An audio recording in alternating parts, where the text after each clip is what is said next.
இலங்கை பண்டைய காலத்தில் இருந்தே ஒரு விவசாய நாடாக இருந்து வருகிறது.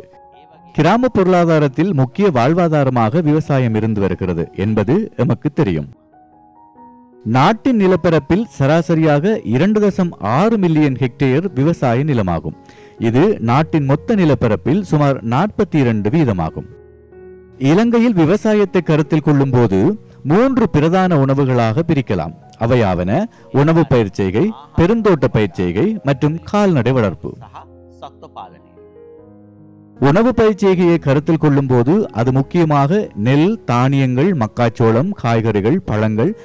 அதே நேரத்தில் கால்நடை வளர்ப்பு முக்கியமாக பால் பண்ணை வளர்ப்பு மற்றும் கோழி வளர்ப்பு என்பவற்றை சுட்டிக்காட்டலாம்.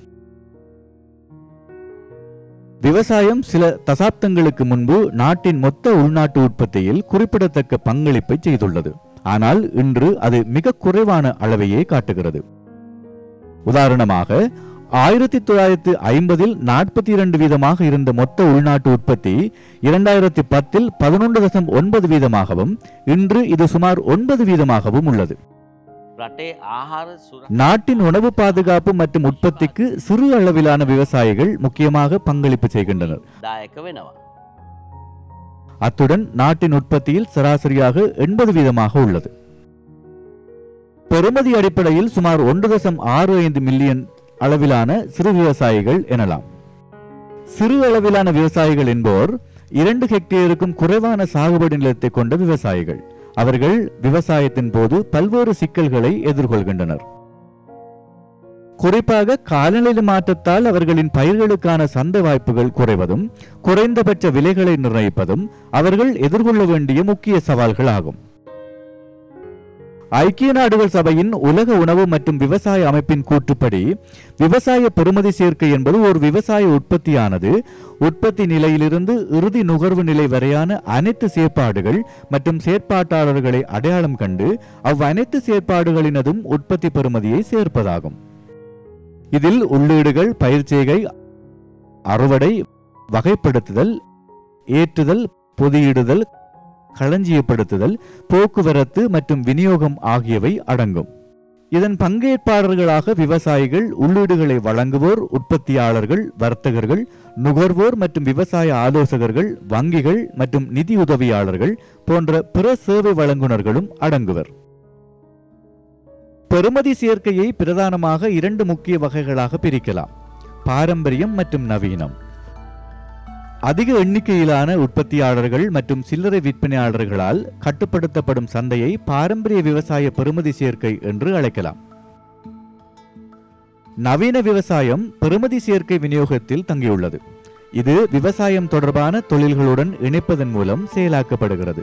மேலும் இந்த பெறுமதி சேர்க்கை முழுவதும் குறிப்பிட்ட உற்பத்தி தரநிலைகளை பயன்படுத்துகின்றன. குறிப்பாக இலங்கையில் சிறு அளவிலான விவசாயிகள் பெறுமதி சேர்க்கையின் போது பல்வேறு சிக்கல்களை எதிர்கொள்கின்றனர். இது அவர்களின் சந்தை வாய்ப்புகளையும் வருமானத்தையும் குறைக்கிறது. எடுத்துக்காட்டாக, சிறு அளவிலான உற்பத்தி, சந்தை தொடர்பு குறைவடைதல், உள்ளீடுகள் மற்றும் புதிய தொழில்நுட்பங்களுக்கான அணுகல் குறைவடைதல், அறுவடைக்கு பிந்தைய மற்றும் களஞ்சிய வசதிகள் குறைவடைதல், மேலதிக பெறுமதி சேர்க்கை வசதிகள் குறைவடைதல், தர உத்தரவாதம் இல்லாமை, நிதி மற்றும் கடன் வசதிகள் குறைவடைதல், விவசாயிகள் அமைப்புகள் மற்றும் மகளிர் அமைப்புகளின் வலிமை குறைவடைதல், சந்தை தகவல் குறைவடைதல் போன்றவற்றை சுட்டிக்காட்டலாம். மேற்கூறிய பிரச்சனைகளுக்கு தீர்வாக குளங்கள் கிராமங்கள் மறுமலர்ச்சி திட்டம் சிறு அளவிலான விவசாயிகளை இலக்காக கொண்டு பல திட்டங்களை செயல்படுத்தி வருகிறது.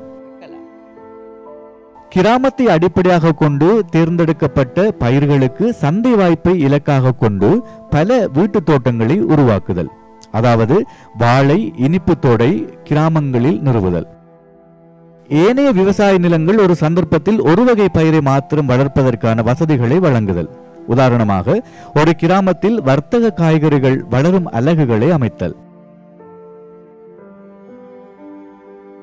பல பயிர்கள் மற்றும் உள்ளூர் நெல் சாகுபடிக்காக தனியார் நிறுவனங்களை தொடர்புபடுத்தி பாதுகாப்பான வர்த்தக ஒப்பந்தங்களை அறிமுகப்படுத்துவதன் மூலம் சந்தையை உறுதிப்படுத்துதல். உயர்தர விவசாய உள்ளீடுகளுக்கான அணுகலை அதிகரித்தல். எடுத்துக்காட்டாக மா மற்றும் வாழை சாகுபடிக்காக பழங்களை மூடுவதற்கான உரைகளை அறிமுகப்படுத்துதல். இதன் மூலம் தரம் அதிகரிக்கப்படும்.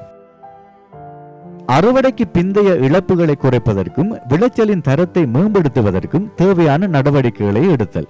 அறுவடைக்கு தேவையான வகைப்பாடு, பதப்படுத்துதல், சுத்தம் செய்தல், பொதியிடல் மற்றும் தொழில்நுட்ப வழிகாட்டலுக்கான பயிற்சி திட்டங்களை நடத்துதல். அத்துடன் போக்குவரத்துக்கு தேவையான பொதியிடல் வசதிகளை வழங்குதல். அவ்வாறே அறுவடைக்கு முந்தைய சேதத்தை தடுக்க தேவையான பயிற்சி திட்டங்களை நடத்துதல். PGS GAP போன்ற கரிமச் சான்றிதழை அறிமுகப்படுத்துவதன் மூலம் அறுவடையின் தரத்தை மேம்படுத்துதல். அடிப்படை விவசாய பொருட்களை விற்பனை செய்வதற்கு மட்டுமல்லாமல் அதற்கான பெறுமதியை கூட்டி விற்பனை செய்வதற்கான வாய்ப்புகளை உருவாக்குதல். உதாரணமாக மசாலா பொருட்களின் உற்பத்தி, எடுத்துக்காட்டாக மிளகாய்த்தூள், மஞ்சள் தூள் மற்றும் மசாலா உற்பத்தி,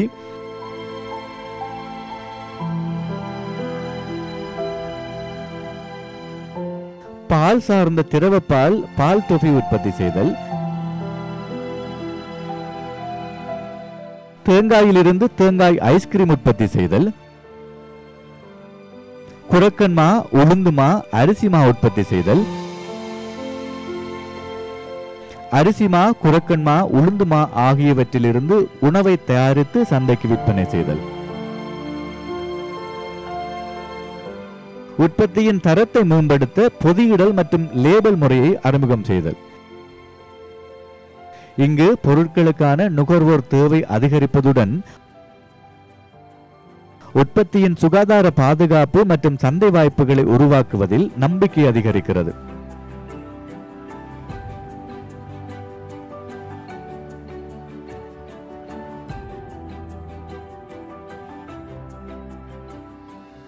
பெண்கள் உற்பத்தி அமைப்புகளை நிறுவுவதன் மூலம் சந்தை வாய்ப்புகளை தீவிரமாக வளர்த்துக் கொள்ளுதல்.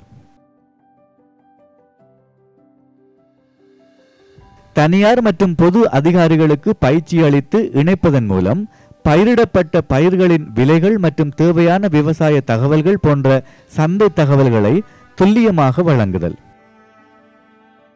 இவ்வாறாக பெறுமதியை சேர்த்தல் மற்றும் சந்தை வாய்ப்புகளை உருவாக்குவதன் மூலம் விவசாயம் நிச்சயமாக ஒரு லாபகரமான தொழிலாக மாறும். மேலும் தேசிய வளர்ச்சியின் ஒருங்கிணைந்த பகுதியாக முன்னணியில் இருக்கும் என்பதில் ஐயமில்லை.